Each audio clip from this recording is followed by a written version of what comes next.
Hello parents, welcome to my YouTube channel the Hindu focus eye. दोस्तों, आज है 27 सितंबर और आज हम बात करने वाले हैं टोटल 4 बड़े एडिटोरियल आर्टिकल के बारे में और लास्ट में देखेंगे प्रीलिम्स फोकस की कुछ इंपॉर्टेंट क्वेश्चन के बारे में।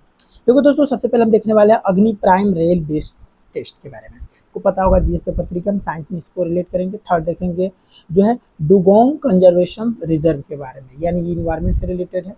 एंड थर्ड देखेंगे डॉट FIU इंडिया के, यानी गवर्नमेंट से रिलेटेड है।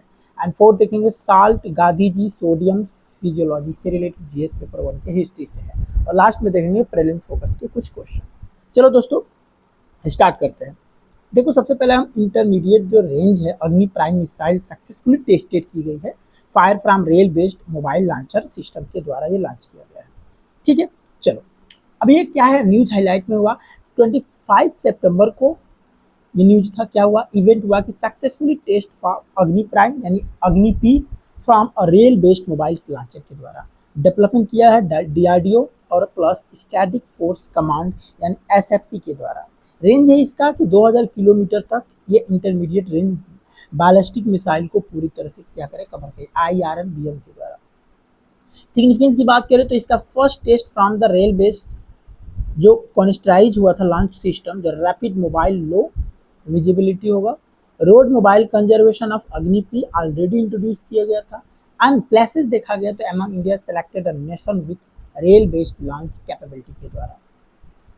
अब एक चीज और यहाँ पर देख सकते हैं दोस्तों कि अग्नि प्राइम जो मिसाइल है की फीचर्स, तो टाइप क्या है, नेक्स्ट जनरेशन IRBM के द्वारा यानी 2 स्टेज एंड सॉलिड फ्यूल के द्वारा। रेंज की बात करें तो 1000 से लेकर 2000 किलोमीटर तक इसकी रेंज है। डिजाइन की तो कॉन्स्ट्राइज lighters and improve the navigation and guidance के द्वारा ये डिजाइन की गई है। इसका पर्पस एक ही है कि फील करेगा गैप बिटवीन अग्नि फर्स्ट यानी जो 700 किलोमीटर है और अग्नि सेकेंड जो 12,000 से अधिक किलोमीटर है, उसको फीलिंग को गैप करेगा। स्ट्रेंथ की बात करें तो इंडिया का क्रेडिबल जो minimum deterrence under the NFU policy के द्वारा है। Rail based mobile technique system की बात करें तो इसकी एक ही एडवांटेज क्या है, द ग्रेटर सर्वाइबिलिटी होगी यानी harder to detect, rapid deployment and mobility across the terrain के द्वारा। स्ट्रेटजिक जो second strike capability and enhancement करेगा, ठीक है, कंपेरेबल नेशन के द्वारा तो US, Russia, China with a rail based missile system के द्वारा। DRDO 1958 की अगर बात करें तो work under the ministry of defence. Role की अगर बात करें तो इंडोजेनस डिफेंस यानी जो होगा रूरल डेवलपमेंट के लिए, missile and radars and AI navals and aero system के द्वारा। स्ट्रेटेजिक फोर्स एंड कमांड की बात करें तो SFC 2003 में है, जो parts of India the nuclear command authority and NCA के द्वारा है। Role manage and operationalise India the strategic and nuclear arsenal के द्वारा। एक चीज और अगर इसमें देख सकते हैं कैसे, with reference of India strategic missile capability, ये प्रीलिम्स के क्वेश्चन होता है। अग्नि prime is a solid fuel missiles with range of कब 2000 kilometre, design the bridge between gap अग्नि 1 एंड। तो मैंने अभी बताया पहला सही है। देखो पहला सही हो गया तो बी तो होगा नहीं, ठीक, ये तो बात कंफर्म हो गया। अब देखते दूसरा, द स्ट्रेटेजिक फोर्स कमांड यानी SFC under the nuclear command authority is responsible for managing Indian nuclear and arsenals and operational missile forces. Rail-based missile launch system unique to India and no other nation have to development system. देखो ये तो गलत है अभी, तो इस हिसाब से पहला सही है। तो आंसर क्या होना चाहिए, आप इसको कमेंट करके इसका हमें बताइएगा कि आंसर क्या होगा। ठीक है, नेक्स्ट जो बात है डुगोंग कंजर्वेशन रिजर्व जो है पाक वे में पाया गया है। देखो इसके बारे में बात करें तो इसकी स्थापना एस्टेब्लिशमेंट के 21 सितंबर 2022 में Tamil Nadu government under the wild life protection act 1972 के अंतर्गत। और इसका लोकेशन की बात करें तो नदन जो पाक बे है यानी 448.3 स्क्वायर किलोमीटर तक। और हैबिटेट की बात करें तो ये 12,000 से भी अधिक हेक्टेयर में जो है सीग्रेस मिडवेज यानी ड्रैगन फीडिंग ग्राउंड को पाया जाता है। ग्लोबल रिकॉग्नाइजेशन के IUCN ने इसको वर्ल्ड का जो कंजर्वेशन कांग्रेस 2025 में एंड अबू धाबी में अगर देखा जाए तो 98% गवर्नमेंट और 94.8% NGO votes in the favour के लिए। प्रोपोजर्स जो ओमकार फाउंडेशन के द्वारा innovations and bamboos and coconut rope for frames for the sugar जो सी ग्रास रिवाइवल होगा उसके लिए और कम्युनिटी पार्टिसिपेशन के लिए है। इसका स्ट्रेंथ करेगा, एमिंग का ये monitoring and promote the sustainable fisheries applicables and model across Indian and ocean region के द्वारा। डिगोंग की अगर बात करें तो इसका डिस्ट्रीब्यूशन कहाँ पर है, तो warm coastal water of India में है। Ocean, Indian Ocean, Red Sea and Pacific Ocean में भी पाया जाता है। इन इंडिया में तो गल्फ ऑफ मन्नार में है, पाकवे में है, gulf of Kutch and Andaman Nicobar island में पाया जाता है। इकोलॉजिकल रोल की बात करें तो ग्रेज जो है sea grass module and maintain the marine ecosystem balance करता है। और भी देखा जाए तो थ्रेड्स भी है, सी ग्रास लॉसेस होती है, फिशिंग नेट बाइटेस होता है, हंटिंग एंड क्लाइमेट चेंज भी हो जाता है। प्रोटेक्शन एंड कंजर्वेशन स्टेटस की बात करें तो IUCN रेड लिस्ट में इसको रखा गया है, जो वल्नरेबल कैटेगरी में आता है। एंड CITES साइट जो अपेंडिक्स फर्स्ट में है, highest level of protection and trade prohibited किया है। Indian wild life protection act 1972 के अंतर्गत इसको शेड्यूल 1 एंड हाईएस्ट लेवल जो लीगल प्रोटेक्शन इंडिया में रखा गया है। इंडिया ने साइन किया है CMS के द्वारा, यानी conventions and migratory and species के द्वारा, drugs and listed appendix first and appendix second के द्वारा। ठीक है। गवर्नमेंट इनिशिएटिव की अगर हम बात करते हैं तो ड्रैगन जो रिकवरी प्रोग्राम होगा गवर्नमेंट ऑफ इंडिया के अंतर्गत, and dragon conservation reserve in Tamil Nadu जो गवर्नमेंट उसने किया है, और community legal sea grass and restoration project के अंतर्गत। प्रीलिम्स का क्वेश्चन बन सकता है with reference to dragons and consider the following statement, the dugong is a listed and vulnerables and IUCN red list of the threaded species के द्वारा, it is included appendix first sight and which the prohibited international trade. तो पहला इसमें कौन सा answer सही होगा बता दी। ठीक है, तो इसको पहले तो इसमें हम रखा गया है, ठीक, अपेंडिक्स 1 इन साइट में भी है, ठीक है, and which is prohibited international trade पर भी है पूरी तरह से। तो इसका आंसर क्या होगा बताइएगा, बोथ यानी दोनों का दोनों सही है। नेक्स्ट है DOT.FIU and India MU of the cyber crime financial fraud 2025 के द्वारा ये किया गया है। देखो यहाँ पर क्या न्यूज में क्या है, तो MU साइन किया गया department of telecommunications dot and financial intelligence United state India के द्वारा। ऑब्जेक्टिव इसका एक ही है कि स्टैंड करेगा India the fight against the cyber crime and misuse of the telecoms resources and cyber financial frauds के द्वारा ये किया गया। डेट इसका सितंबर में हाल ही में इसका ये न्यूज किया गया। अब देखो की फीचर क्या है इसके MU को, तो फाइनेंशियल फ्रॉड रिस्क इंडिकेटर को काम करेगा, real time classification of mobile numbers as a medium high very high risk के द्वारा। DOT यानी द FIU ये जो है मोबाइल जो नंबर रिवोकेशन होगा, लिस्टेड होगा and with the disconnected reason के द्वारा। FIU IND के द्वारा अगर बात करें तो suspicious mobile numbers and link with the STRs यानी suspicious transaction reports and cyber frauds and money मूल एंड अकाउंट के द्वारा है। प्लेटफॉर्म यूज की अगर बात करें तो DOT digital intelligence platforms DIP and Chakshu and Sanchar Saathi के द्वारा। FIU IND जो फाइनेक्स 2.0 जो पोर्टल है, nature the real time and secure and automated exchange के द्वारा।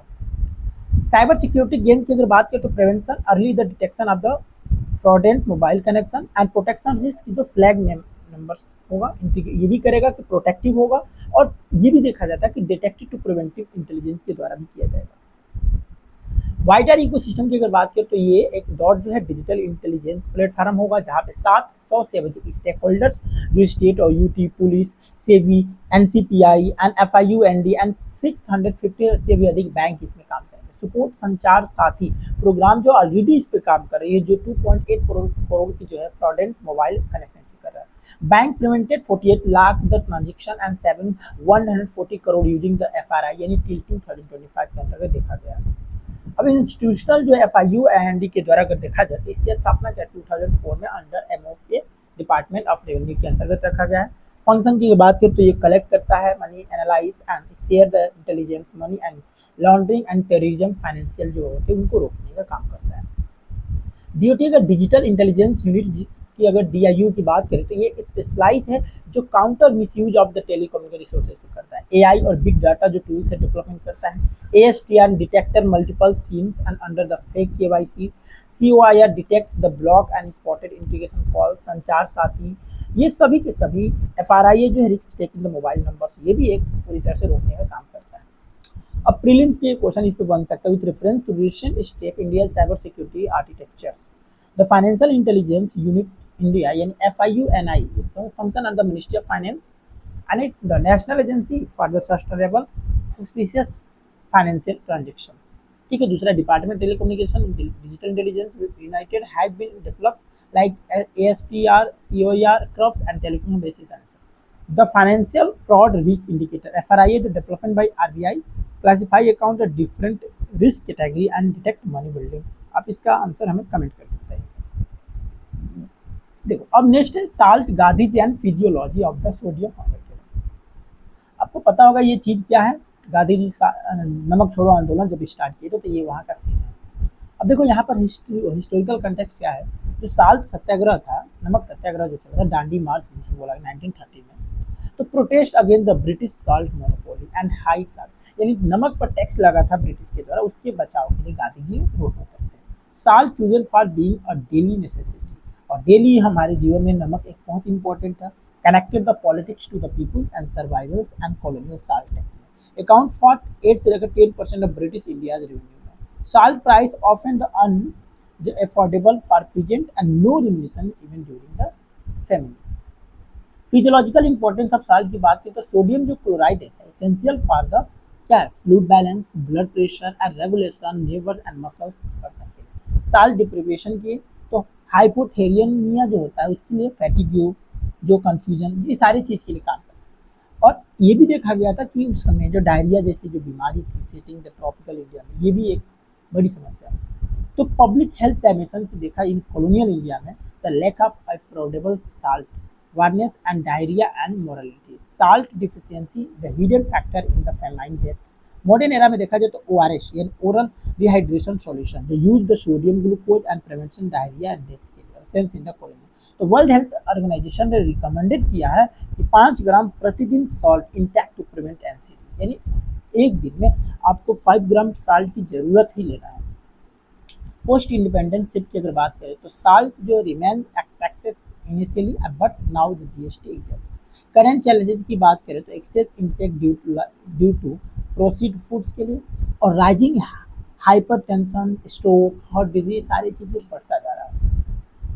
गांधी जी इनसाइट की अगर बात करें तो salt was both a political weapon against the British economic exploitation, a physiological necessity for the masses, the made freedom struggle notables and every Indian the felt in its impact। तो गांधी जी को क्या एक देखा जाए तो गांधी जी एक पॉलिटिकल वीपन के रूप में ब्रिटिश सरकार के अगेंस्ट में इसका यूज किए थे, लेकिन आज ये एक बहुत बड़ी समस्या बनती जा रही है, लोगों के अंदर बीमारी होती जा रही है, इसलिए हमें नमक बहुत ही जरूरी है। मेंस के पर्सपेक्टिव से ये क्वेश्चन हो सकता है कि Gandhi ji choice of salt during the Dandi March reflect the both political symbolism, physiological necessity. Discuss how the Satyagraha connect with economic exploitation, public health, mass mobilization in colonial India. In what way does the contemporary challenges the salt consumption reflect a shift from the deficiency to excesses? यानी देखो 250 word में ये answer है, 15 marks का ये question है, आप इसका आंसर लिख सकते हैं और इस तरह से आप मेरे करंट टेलीग्राम चैनल पर भेज सकते हैं। प्रीलिम्स फोकस में पहला है वर्ल्ड मैरीटाइम डे के बारे में। देखो 25 सितंबर, इसका थीम क्या है, our ocean, our obligation, our opportunity. Focus क्या है, link to global ocean protection including UN and BBNG agreement के द्वारा। ऑब्जेक्टिव इसका है कि highlight the importance of shipping maritime activities, emphasis the IMO roles and initiative. दूसरा अगर बात करें तो 18th annual contractors the meeting 2025 international seabed authority के द्वारा रखा गया, इसकी ऑर्गेनाइज की गई CSIR के द्वारा है, ठीक है।